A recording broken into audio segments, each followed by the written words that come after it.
in a 3-day Russia-Africa summit in Sochi, Russia, with a focus on exploring and expanding opportunities in security, trade and investment, science and technology, and gas production. In a statement by the Senior Special Assistant to the President on Media and Publicity, Garba Shehu, the President during the summit will meet with Russian President Vladimir Putin to further strengthen relations in security, trade and investment, and build a partnership that will enhance Nigeria's huge gas potential following Russia's remarkable success in gas exportation. The summit is expected to bring fresh perspectives on some global issues and challenges, including nuclear technology, energy development and agriculture, infrastructure and development strategies. An African Business Forum, which will bring together African and Russian business leaders, will be held during the events to enhance Russian investments in Africa and promote African business interests in the host country. Information and Culture Minister Lai Mohammed has assured that no amount of attacks, sponsored or otherwise, will stop the implementation of the approved presidential recommendations to inject sanity into the nation's broadcast industry. The minister made this known in Lagos at an interactive session with members of online publishers. Anthony Forson reports. As I speak, plans are ongoing to launch more coordinated attacks with a view to truncating the implementation of the approved recommendations. Let me be straight. No amount of attacks, sponsored or otherwise, will stop the implementation of the approved recommendations. Information and Culture Minister Lai Mohammed explaining the reason behind the federal government's desire to inject sanity into the nation's broadcast space. The minister said since the inauguration of the 7-man committee saddled with the responsibility of implementing the presidential recommendation, which will ensure the independence of the National Broadcasting Commission, review the commission's code to reflect the upward review of sanctions against broadcast outfits that breach the code. He maintained that it is in the interest of the corporate existence of the country. Only non-patriots and anarchists will kick against measures aimed at putting an end to fake news and hate speech, especially in our broadcast industry. Only those who are guilty should be afraid of the efforts to sanitize the broadcast industry. Responsible broadcasters have nothing to fear. This is not a move to stifle free speech or gag anyone, but purveyors of fake news and hate speech should not expect to sleep easy. On the need to dismantle monopoly in the industry, Lai Mohammed said it is to create a level playing field for creativity. He enjoined members of the Online Publishers League to remain in vanguard of efforts to tackle fake news and hate speech. In Lagos, Anthony Forson, NTA News. Nigeria has sought a formal power sector intervention fund from the world, which will run in 4 tranches. Minister of Finance, Budget and National Planning Zainab Ahmed at the closing briefing of the annual meeting says headway has been made in reviving the drying Lake Chad as a panacea for addressing climate change-propelled conflicts. Leah Katumba Batunde has the report. The Nigerian delegation came for this year's annual meeting with a wish list, and right on top of it is the facility to rejuvenate the power sector. This is a crucial moment for the nation as it agrees to enter the continental trade space. However, critical infrastructure is pivotal in enjoying a level playing field with the ever-growing demand for jobs, and that is exactly what the Nigerian government is raising resources for as global trade surge. And if we're able to expand the amount to 4 billion, the additional 1 billion is for the distribution network. So it will help us to exit the subsidy that is now inherent in the power sector. It's supposed to be to reform the sector, to restore the distribution business side of the sector, especially, on a stronger footing so that they are freed up enough to be able to go out and raise financing to invest in expanding the distribution networks. Climate change is also a factor here. Reviving the Lake Chad will be taking in $170 million. We participated in the meeting with our 4 neighboring countries. This meeting was convened by the World Bank Regional Vice President for Africa to find ways of reducing fragility through a new World Bank regional intervention. At the end of the meeting, we were able to conclude that Nigeria needed to be included in phase 1 of the project, along with the 3 other countries. And we started discussing possible projects that could be rolled out under this regional support. And as a team reports for Nigeria, the Minister of Finance, Budget and National Planning said government is willing to be much more transparent following the applause it got here on the nation's debt profile and disclosure. She also affirms the government is capable of weeding out vulnerabilities and returning the economy to the desired growth trajectory. From the World Bank headquarters in Washington, D.C., Leah Katunga, NTA News. Now the attention of the Federal Ministry of Communications has been drawn to the viral text message allegedly sent by the mobile network operator MTN Nigeria and other mobile operators notifying subscribers of a 4 naira charge per 20 seconds on USSD access to banking services from the 21st of October 2019. That's to date.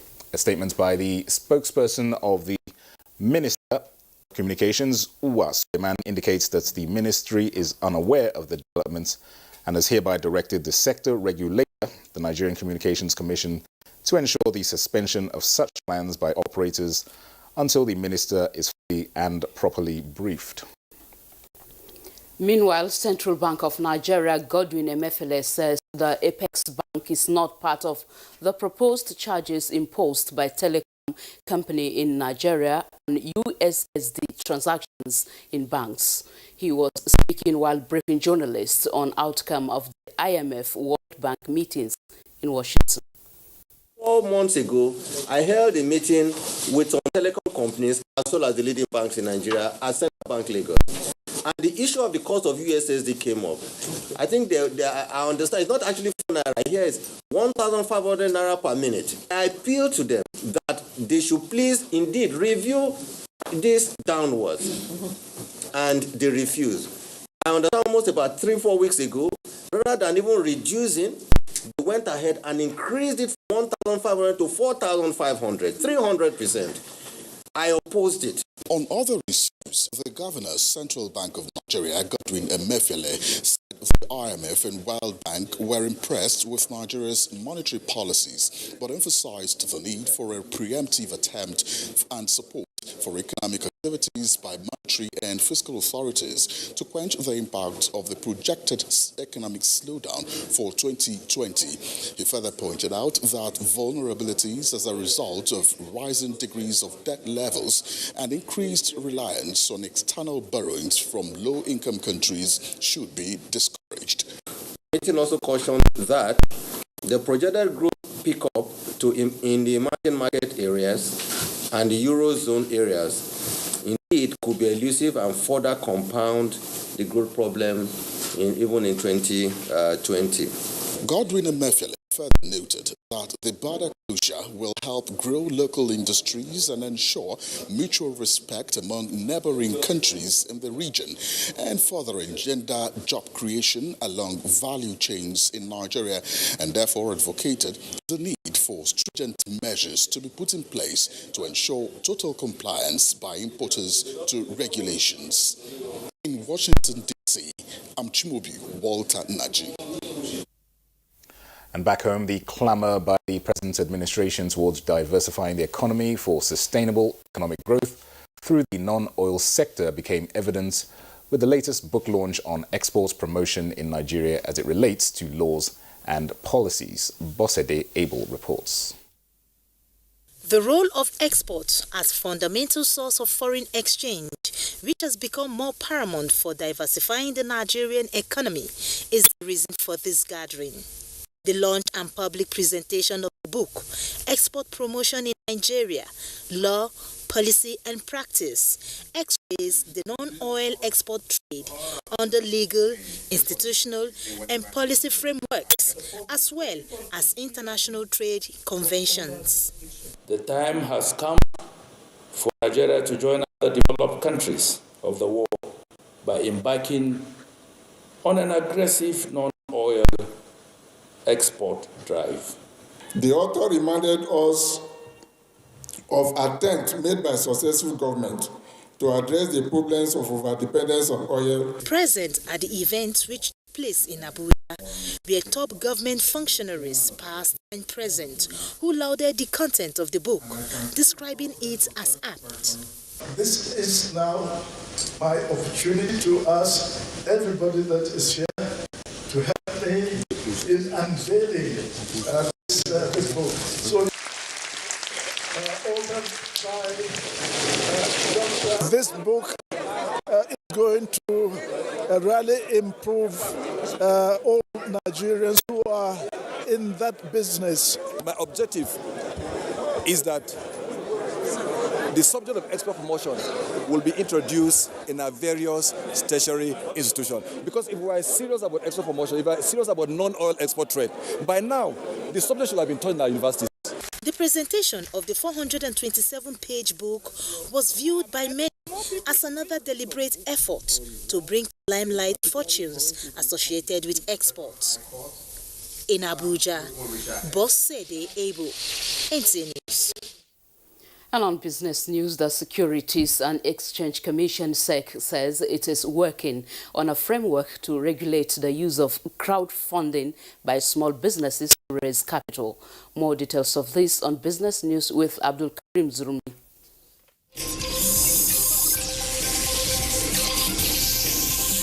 On the sidelines of the ongoing annual meetings of the World Bank and International Monetary Fund in Washington, D.C., Acting Director General of the SEC, Ms. Mary Udok, says the move is aimed at protecting investors in the capital market. On the back of MTN Nigeria and Airtel's listings, Udok said it would be a great thing for more companies in the oil and gas sector to list on the stock exchange. NNPC as a global company cannot list. It has to be the companies under NNPC that can list. And before that happens, those companies have to be restructured to meet the requirements, the listing requirements of the capital market and also the acceptability of investors. They can't just come like that. And therefore, and I also want to say that in other jurisdictions, you have companies, that is government companies like NNPC, listed in the capital market of those jurisdictions. Udok assured that the Commission would continue to seek new ways to expand the market and release instruments that would make investments easier. And next, we take a look at the Nigerian Stock Exchange for the week ended on Friday, 18th October 2019.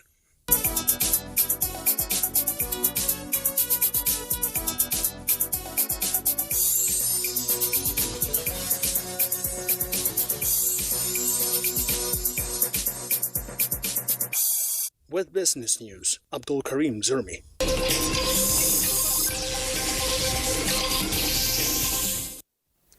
In other news, the Nigerian National Petroleum Corporation (NNPC) says it will continue to deliver across the value chain of the oil and gas sector for the benefit of Nigerians. A release by the Acting Group General Manager, Group Public Affairs Division of the NNPC, Samson Makoji, says the NNPC leads in the delivery of corporate social responsibility initiatives, particularly to host communities. Group Managing Director of the NNPC, Mille Kolokiari, who was at the 2019 NNPC Downstream Golf Tournament in Kaduna, described the event as beneficial to the health of more than 2,000 employees of the NNPC and other residents of Kaduna State. Well, NNPC is an enabler organization. Our activities touch the lives of Nigerians in very many ways, very many positive ways. One of them is support for the community and also support for our staff. Kaduna Refinery is one of the flagship facilities of the NNPC. And on transportation, the federal government has taken delivery of an additional 20 coaches for the Abuja-Kaduna train service and Lagos-Ibadan rail line. Minister of Transportation Rotimi Amechi, who disclosed this to journalists at the Nnamdi Azikiwe International Airport, Abuja, on his arrival from China, said the 20 coaches and 2 locomotives will arrive the country in the next 6 weeks. In its determination to make rail transport a viable means of revenue generation, the federal government recently signed an agreement with the China Railway Corporation to construct a $3.9 billion Abuja-Baru-Itakpe and Warrior Line rail line. You're watching the news at 10 on the network service of the NTA, reaching you live from Abuja. We'll take our first break now. More reports, including police rescue abducted officer. This and more after the break. Stay with us.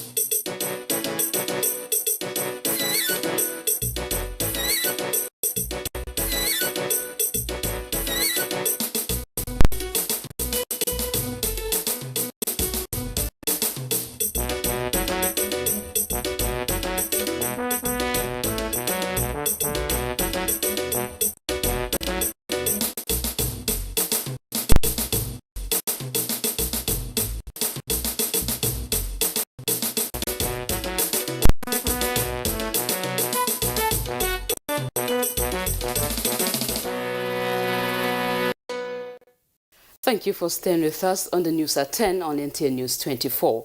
Now to security. Troops of one division have rescued 4 kidnapped students from bandits at Gurmi village in Chikun local government area of Kaduna State. A statement by the Nigerian Army Operations Media Coordinator, Colonel Aminu Ilyasu, also indicates that 7 Boko Haram members trying to escape troops' onslaught were killed when their vehicles stepped on an improvised explosive device, IED, in Lamba, a forest in Borno State. The IED was laid by the terrorists. Similarly, troops in Rivers State raided a suspected sea pirates camp at Tingibibi, Ogublo, local government area and recovered 1 AK-47 rifle and 3 para-red rockets. In the meantime, Assistant Commissioner of Police Musa Rabu, abducted over the weekend, has been rescued unhurt by a combined team of police operatives from Kaduna, Niger and Zone 7 Command Headquarters, Abuja, backed up by members of the elite special forces of the Nigerian Police Force. In a statement by Force Public Relations Officer and Deputy Commissioner of Police Frank Mba, 2 male suspects have been arrested in connection with the incident and investigations are ongoing. The statement notes that the officer, who was traveling in his civil dress with his private vehicle and without escort or any special security at the time of the incident, was not targeted as a cop but purely an opportunistic crime, indiscriminately and maliciously targeted at citizens using that particular road. The Controller General of the Nigeria Immigration Service, Mohammed Babandidi, says henceforth all persons coming in and out of the country must comply with international best practices by possessing valid registered travel documents.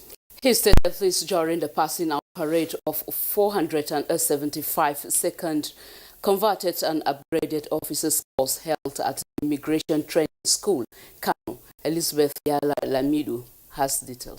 These are the 475 officers of the Nigerian Immigration Service who have completed a 6-week course for the second converted and upgraded officers from Inspectorate Cadre to Superintendent Cadre to deepen and widen their skills and to meet contemporary challenges. The Controller General of the Immigration Service admonished the officers to discharge their duties with utmost sense of professionalism. But training is a huge investment which we will continue to do so that immigration will provide better service to Nigerians. Let me seize this opportunity and inform Nigerians that The ongoing Operation Swift Response must be sustained.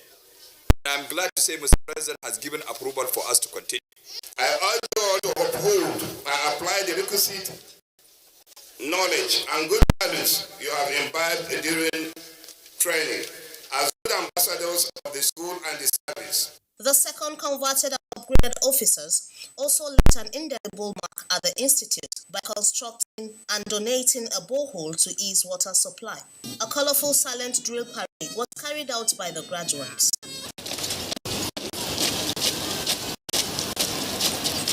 In Kano, Elizabeth Yelame, NTV News.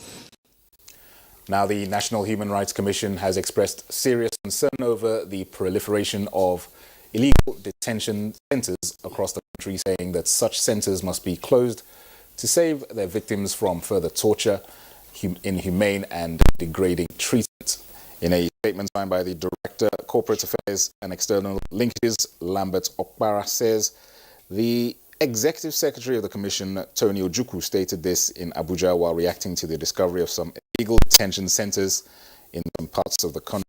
He further said that the act of torture and all forms of inhumane and degrading treatments under whatever guise are clearly illegal, constitute human rights violations under the 1999 Constitution of the Federal Republic of Nigeria as amended, as well as the Convention Against Torture and other international treaties to which Nigeria is a signatory.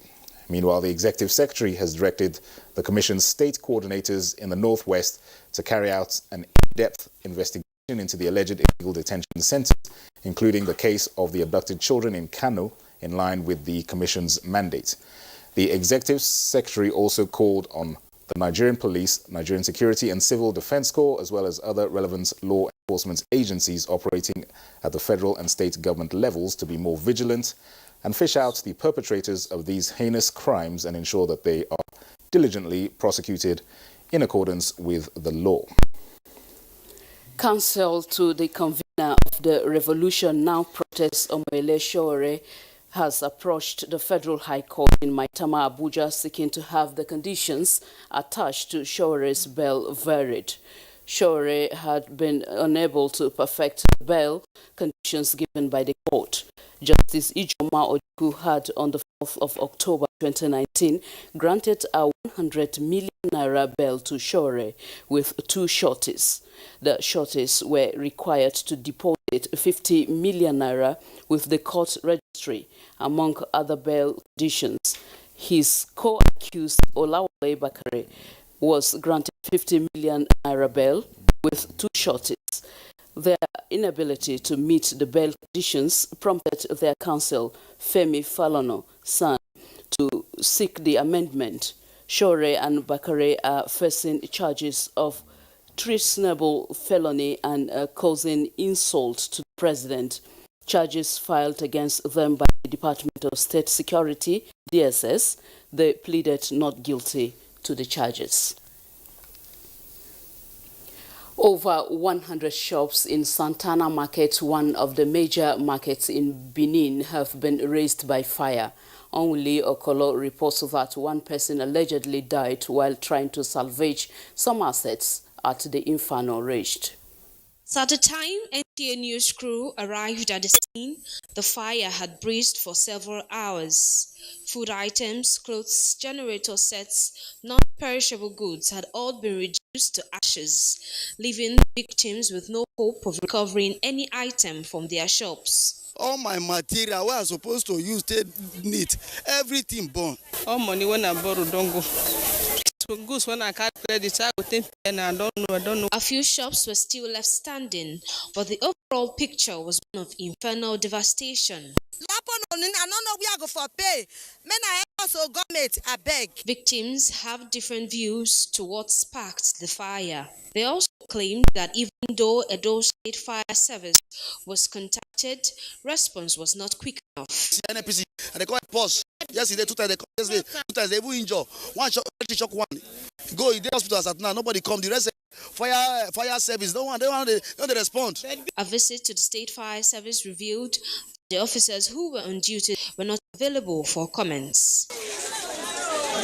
In Benin, Aunli Okolo, NTA News. Meanwhile, the Ministry of Labour and Employment, Dr. Chris Ngige, has visited victims of the fire incidents that engulfed over 3,000 shops at Ochanja Market, Onitsha, with assurances that the federal government will expedite action on intervention plans to provide respite for the affected traders. Ekene Ndlue has details. Arriving the scene of the disaster for on-the-spot assessment, the minister was received with cheers by much expectant victims. After duly appraising the extent of the damage, he said efforts are ongoing to provide relief for the victims. We will rush relief down here through our zonal office in Enugu. We shall also do that in conjunction with the state government. Moved by the plight of traders, the minister made an on-the-spot personal donation of 1 million naira to the victims. After due deliberations with the market leaders, it was evident that the state government had much task on its hands in ensuring an efficient fire service at marketplaces. In Onitsha, Ekene Ndlue, NTA News.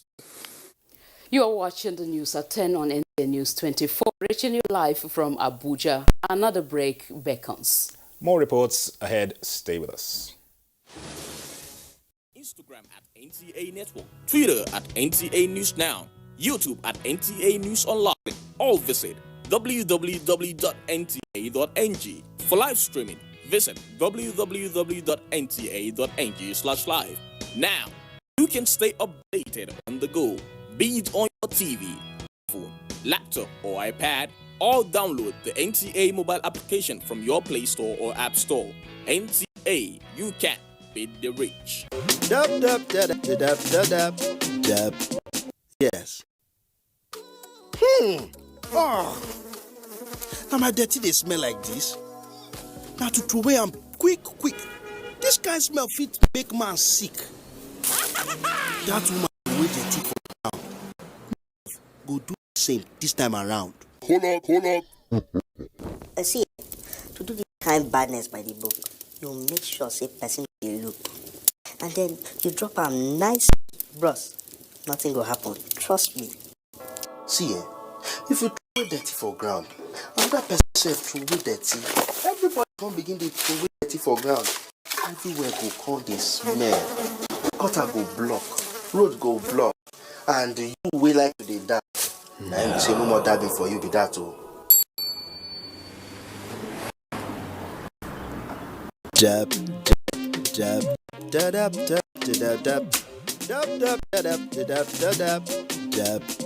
Yes.